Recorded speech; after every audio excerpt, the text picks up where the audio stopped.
दुनिया भर से लाखों देखने और सुनने वालों को शहीद अरशद शरीफ का सलाम। नादरकाम पाकिस्तान की सियासत के हालात जो हैं वो तेज़ी से तब्दील होते चले जा रहे हैं और अब पाकिस्तान के लिए एक फैसला कुन वक्त का आगाज़ हो चुका है, जहां पर पाकिस्तान की मौजूदा इस्टेब्लिशमेंट के लिए बहुत सारे चैलेंजेस इकट्ठे हो चुके हैं। और जनरल आसिम मुनीर जो कि इस वक्त इंतहाई अहम दौरे पर यूके में मुकीम हैं, ये दौरा भी बड़ा इंपॉर्टेंट है कि जहाँ पर वो वहाँ के आर्मी चीफ से मुलाकातें करेंगे और फिर कुछ अहम कॉन्फ्रेंसेस का हिस्सा भी रहेंगे। उस दौरे से भी पाकिस्तान में कुछ बड़ी तब्दीलियां जो है वो मुतवक्की की जा रही हैं।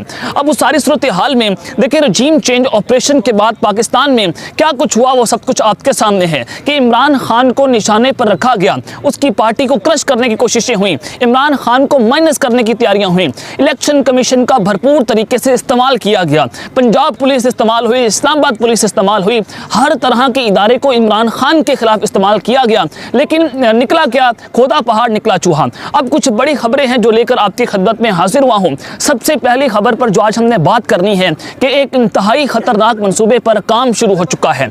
ये एक ऐसा मंसूबा है कि आप भूल जाएंगे फौजी डिक्टेटर्स को कि उन्होंने जो पहले आइन शिकनी की थी, जो पाकिस्तान में मार्शल लॉ लगे थे। अब जनाब अब ऐसा आइन पर शब खून मारने की तैयारियां मुकम्मल हो चुकी हैं और ये आइन पर शब खून नहीं होगा, पाकिस्तान पर शब खून होगा। और अब फौजी डिक्टेटर्स जो हैं वो आप उनको भूल जाएंगे। अब ये अल्फाज मेरे नहीं हैं, एक इंतहाई ताकतवर और अहम तरीन शख्सियत ने एक अहम तरीन खबर का भांडा फोड़ दिया है। और फिर जनाब मन जो बड़ी खबर है कि शहबाज शरीफ को भी सजाए मौत देने की तैयारियां मुकम्मल हो चुकी हैं। इसके पीछे हकीकत क्या है, वजह क्या है, इस खबर पर भी बात करेंगे। और मुल्क में मार्शल लॉ लगाने के लिए कौन से अहम और वफाकी वजीर से किसने राब्ता किया था और फिर उसके बाद जवाब क्या हासिल हुआ वो भी मैंने आपको बताना है। और ये अंदर की खबरें हैं जो बड़ी इंपॉर्टेंट हो चुकी हैं। और तीसरी खबर पर जो आज हमने बात करनी है कि मरियम नवाज ने भी इस्टेब्लिशमेंट से फरियाद कर डाली है। ये बड़ा इंपॉर्टेंट है कि वो लोग जो पहले वोट को इज्जत दो का बयानिया चला रहे थे, अब वो जनाब इस्टेब्लिशमेंट के सामने ढेर हो चुके हैं। मरियम नवाज ने क्या मुतालबा किया है, इसके ऊपर बात करना बड़ा ज़रूरी बन चुका है। और फिर आलमी जरीदे की रिपोर्ट इस वक्त जो सामने आई है, उसने पाकिस्तान के लिए खतरे की घंटियां बजा दी हैं। अब ये रिपोर्ट क्या है और फाइनेंशियल टाइम्स पाकिस्तान के खिलाफ क्या तबले जंग बजा रहा है, ये तमाम तफसीलात आपके सामने रखूंगा। लेकिन अगर आपने चैनल को सब्सक्राइब नहीं किया, चैनल को लाजमी सब्सक्राइब कर लें, बेल आइकन को दबा दें। आने वाली तमाम तरह अपडेट्स की खिदमत में बर वक्त पेश होती रहे। नाज़रीन, ये व्लॉग शुरू करने से पहले सबसे पहले जो तुर्किया में जो इस वक्त लर्जा खेज ज़ल्ज़ला जो है वो आया है, जिसने तबाहियां मचा के रखती हैं। और 912 इस वक्त बताया जा रहा है सिर्फ तुर्की में कि जनाब ज़ल्ज़ले से अमवात की तादाद 912 हो चुकी है और 2000 से ज़ायद इमारतें मुतासिर हुई हैं। और तुर्किया में ज़ल्ज़ले से 5000 से ज़ायद अफराद ज़ख्मी हुए हैं, जबकि 2440 लोगों को अब तक रेस्क्यू कर लिया गया है। अल्लाह ताला हमारे भाइयों की हिफाजत करे और जो वहाँ पर नुकसानात हुए अल्लाह ताला उनकी मदद करे। ये बड़ा क्रूशल टाइम आ चुका है और ये हालात किस जानिब जा रहे हैं, ये इस वक्त पाकिस्तान के लिए बड़ा खतरनाक अलार्मिंग सिचुएशन है। और न सिर्फ तुर्की के लिए बल्कि पूरी दुनिया के लिए एक आलमी मसला है। और फिर जनाब मन शहबाज शरीफ साहब ने भी तुर्की के सदर तैयब एर्दोगान से टेलीफोनिक रब्ता किया है और ज़ल्ज़ले के बाइस तबाही पर इज़हार अफसोस किया है। और उन्होंने कहा कि कीमती जानों के ज़िया पर रंजीदा हैं। आजमाइश की इस खड़ी में पाकिस्तान तुर्की अवाम के साथ है। आप पाकिस्तान की अवाम के साथ खड़े हो जाए तो वो सबसे बड़ी बात है। अगर आप पाकिस्तान की अवाम के साथ नहीं खड़े हो तो तुर्की का आप क्या मदद करेंगे। और फिर सारी सूरत हाल में जनाब ईमान कुछ बड़ी खबरें हैं कि इमरान खान साहब की मकबूलियत जो है वो इस वक्त ख़तरनाक तरीके से बढ़ चुकी है और इमरान खान का बयानिया घर घर तक जा पहुँचा है। इमरान खान साहब ने इनकी सियासत पर रंदा फेर दिया है। जब इमरान खान एक डायरी लेकर निकला था 9 अप्रैल की रात को, वो डायरी लेकर नहीं निकला था, वो इनकी सियासत का जनाजा लेकर निकला था। और फिर उस सारी सूरत हाल में जनाब इमरान खान की मकबूलियत का जो सर्वे करवाए गए उसको चेक करने के लिए बहुत सारे इदारों ने सर्वेस करवाए। और फिर हुआ क्या कि इमरान खान साहब मकबूल थे। आपने ज़िमनी इंतखाबात देखे, आपने जितने भी इंतखाबात देखे, इमरान खान साहब ने क्लीन स्वीप किया। और वो फिर अब जो खबर है कि पाकिस्तान मुशफ़िक़ नवाज़ ने बाकायदा तौर पर इनके जो उम्मीदवार हैं उनकी पॉपुलैरिटी चेक करने के लिए जनाब मन इन्होंने सर्वेस करवाना शुरू कर दिए हैं और पॉपुलैरिटी की बेस के ऊपर उम्मीदवारों को टिकट दिए जाएंगे। ये सूरत हाल जो है वो जनाब मन इनकी बन चुकी है। अब एक और ज़रा खबर आप तक पहुंचा देता हूं कि इलेक्शन कमीशन ऑफ पाकिस्तान ने आज़म सवाती समेत 7 अरकान असम्बली की रुकनीत जो है उसको बहाल कर दिया है। इलेक्शन कमीशन ने माली गोशवारे जमा ना कराने पर इन अरकान की रुकनीत मुअत्तल की थी। और अब जो खबर आ रही है कि सेनेटर आज़म सवाती, अब्दुल शकूर शाद, फरह खान, अमीर अली शाह जिलानी, मौज़म अली खान, सैयद अहमद, रुकन बलोचिस्तान नेमतुल्लाह ज़हारी शामिल हैं। और इलेक्शन कमीशन ने इनको ये 16 जनवरी को इनकी रुकनीत जो है वो मुअत्तल की थी। अब जनाब इनकी अरकान पार्लियामेंट की रुकनीत को बहाल कर दिया गया है। अब उस सारी सूरत हाल में आज सेनेट का एक अहम तरीन इजलास हुआ जिसमें हंगामा खड़ा हुआ। अब हंगामा किस मौके पर ऊपर खड़ा हुआ, ये बड़ा इंपॉर्टेंट है। नादिर खान चेयरमैन सेनेट सादिक सिंजरानी की ज़ेर सदारत सेनेट का इजलास जब जारी था तो सेनेट में साबिक सदर परवेज़ मुशर्रफ जो कि इंतकाल कर चुके हैं, अल्लाह ताला उनकी मग़फ़िरत फरमाए, तो उसके हवाले से दुआए मग़फ़िरत होनी थी जिस पर हंगामा खड़ा हुआ।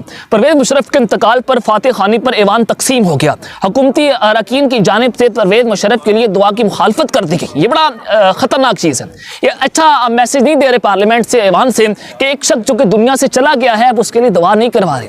और फिर सेनेटर मुश्ताक को दुआ के लिए कहा गया, तहम उन्होंने माज़रत कर ली। कायदे हिज़्ब इख्तिलाफ शहजाद वसीम ने परवेज़ मुशर्रफ के लिए फातह खानी पर इसरार किया। उन्होंने कहा कि हम मुआशरती तौर पर किस कदर गिर चुके हैं कि एक मरहूम के लिए दुआए मग़फ़िरत नहीं की जा रही। माजी में भी ये जमातें NRO ले चुकी हैं, अब वो शख्स उनके लिए दुआए मग़फ़िरत नहीं हुई जिनसे इन्होंने NRO लिया, जिनसे अपने करप्शन के केसेस माफ करवाए, जिसके बूट पॉलिश, जिसके बूट चाट कर ये पाकिस्तान पर शबखून मारा गया और जनाब ये NRO लेकर पाकिस्तान से भागे थे। आज उस शख्स के लिए जनाब ये जो है वो मग़फ़िरत की दुआएं नहीं करवा रहे। अब जनाब ये सारी सूरत हाल जो है वो तो एक जानिब है। सबसे पहले बात करते हैं आलमी जरीदे की जो रिपोर्ट सामने आई है, उससे इस वक्त तबाही के दहाने पर पाकिस्तान खड़ा हुआ है और पाकिस्तान के लिए अलार्मिंग सिचुएशन बनती हुई नजर आ रही है। पाकिस्तान की मैशत जो है वो सब कुछ आपके सामने है, हालात किस कदर खराब हो चुके हैं। IMF का डेलीगेशन जो है वो पाकिस्तान आया हुआ है, लेकिन अभी तक जो टेक्निकल मुज़ाकरात हैं IMF की और पाकिस्तान की, उसमें कोई ब्रेक थ्रू सामने नहीं आया है। अब जनाबी मन फाइनेंशियल टाइम्स ने एक रिपोर्ट दी है और आपको ये बता दूं कि यहाँ पर मैं या कोई और जर्नलिस्ट जो है वहाँ पर अपना ओपिनियन नहीं दे रहा, बल्कि फाइनेंशियल टाइम्स का जो एडिटोरियल बोर्ड है वो यहाँ पर खुद लिख रहा है कि पाकिस्तान ऑन द ब्रिंक। ये बड़ा इंपॉर्टेंट है कि पाकिस्तान तबाही के दहाने पर खड़ा हुआ है। पहले भी अबाउट टू डिफ़ॉल्ट कहा गया फाइनेंशियल टाइम्स की जानिब से, पाकिस्तान की जो मईशत है वो जनाब डिफ़ॉल्ट होने को है। और अब ये लिखते हैं कि पाकिस्तान की तारीख में इतना बड़ा चैलेंज कभी नहीं आया जितना आज पाकिस्तान जो है वो तबाही के दहाने पर है, जिसकी बड़ी वजह दहशतगर्दी है, रजीम चेंज ऑपरेशन है और क्लाइमेट चेंज भी इसकी वजह बताई गई है। और कहा जाता है कि आज पाकिस्तान के जो ज़र मुबादला के ज़खायर हैं वो $3 अरब तक गिर चुके हैं और अब पाकिस्तान को बड़े फैसले करना होंगे। पाकिस्तान के अब इससे वाज़ेह होता है कि पाकिस्तान के जो हालात हैं वाकई ख़राब है। पाकिस्तान का मुवाजना किया जा रहा है कि श्रीलंका जैसे हालात पैदा हो जाएंगे। ये भी पाकिस्तान के जो हालात हैं वो श्रीलंका से बदतरीन होंगे। श्रीलंका बहुत छोटा मुल्क है, आज पाकिस्तान एटमी मुल्क है, उसकी एक अपनी पहचान है और पूरी जो मगरबी ममालिक, जो पाकिस्तान के जो दुश्मन ममालिक हैं वो हमारे एटमी असासों के ऊपर नज़र रखे हुए हैं। वो चाहते हैं कि पाकिस्तान जो है वो अपने एटमी असासों को सरेंडर कर दे, लेकिन ये श्रीलंका की सूरत हाल ये नहीं थी। उन्होंने ओवरकम कर लिया लेकिन पाकिस्तान ओवरकम नहीं कर सकेगा। ये अलार्मिंग सिचुएशन है। ये इमरान खान साहब बार बार इनको जनाब जगाते रहे कि अगर आपका मुल्क डिफॉल्ट होगा तो हमें नेशनल सिक्योरिटी को कॉम्प्रोमाइज़ करना पड़ेगा। अब जनाब मन ये फाइनेंशियल टाइम्स ने पाकिस्तान के लिए खतरे की घंटियां बजा के रखती हैं।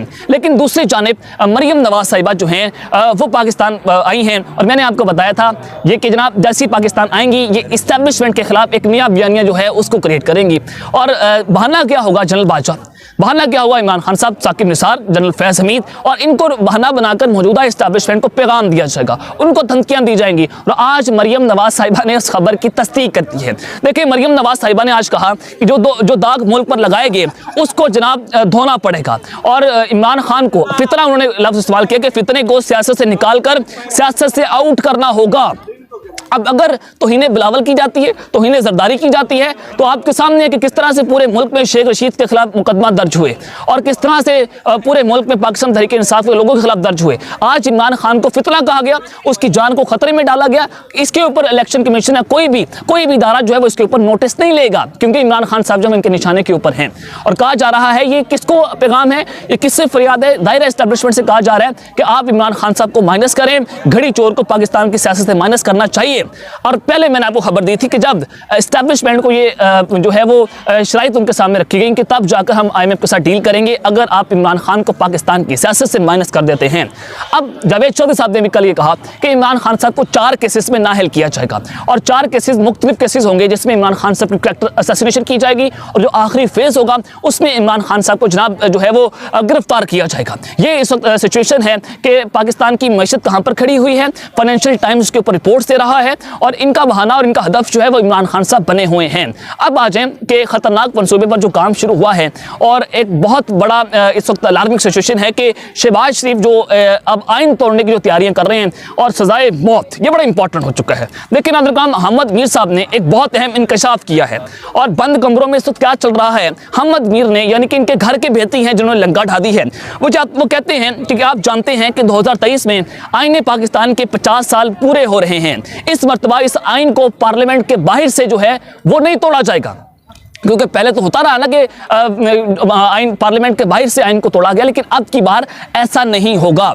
उन्होंने कहा कि जनाब, पाकिस्तान तहरीक इंसाफ ने जब कौमी असम्बली बहाल हो गई थी 9 अप्रैल से पहले और फिर रजीम चेंज हो गया, तो पाकिस्तान तहरीक इंसाफ ने अपनी रुकनियत से मुस्ताफ़ी हो गए और फिर राजा परवेज़ अशरफ साहब जो स्पीकर है कौमी असम्बली के, उन्होंने पाकिस्तान तहरीक इंसाफ को लोगों को कहा कि जनाब आप जो है वो पार्लियामेंट में आएँ, कौमी असम्बली में आएँ, हमारे साथ मिल बैठ कर जो है वो निगोशिएशंस करें। और जब पाकिस्तान तहरीक इंसाफ ने कौमी असम्बली में आने का ऐलान कर दिया तो फौरी तौर पर स्पीकर कौमी असम्बली ने इमरान खान साहब के इस्तीफों को कबूल कर लिया। अब जनाब मामला ये है, वो कहते हैं कि इमरान खान साहब ने फिर पंजाब और KPK की असम्बलियों को तहलील किया।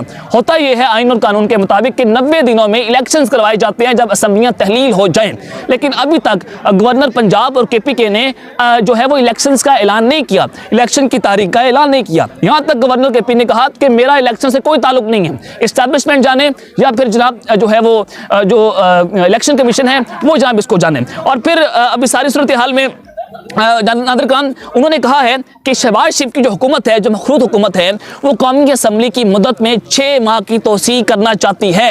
अक्टूबर 2023 में इलेक्शंस होने हैं, लेकिन अब ये अगर तोसी नहीं होती तो जाहिर है अक्टूबर 2023 में इलेक्शन होने जा रहे हैं कुछ माह के बाद, लेकिन शहबाज शरीफ की हुकूमत ये चाहती है कि 2024 तक इलेक्शंस को मुलतवी किया जाए, लेकिन आइन में इसकी गुंजाइश नहीं है। जो 18वीं तरमीम हुई थी उसने आइन शिकनी को रोका, उसने जनाब बहुत सारे रास्तों को ब्लॉक किया और फिर इस आइन को फौजी डिक्टेटरों से नहीं बल्कि सियासतदानों से खतरा बढ़ चुका है।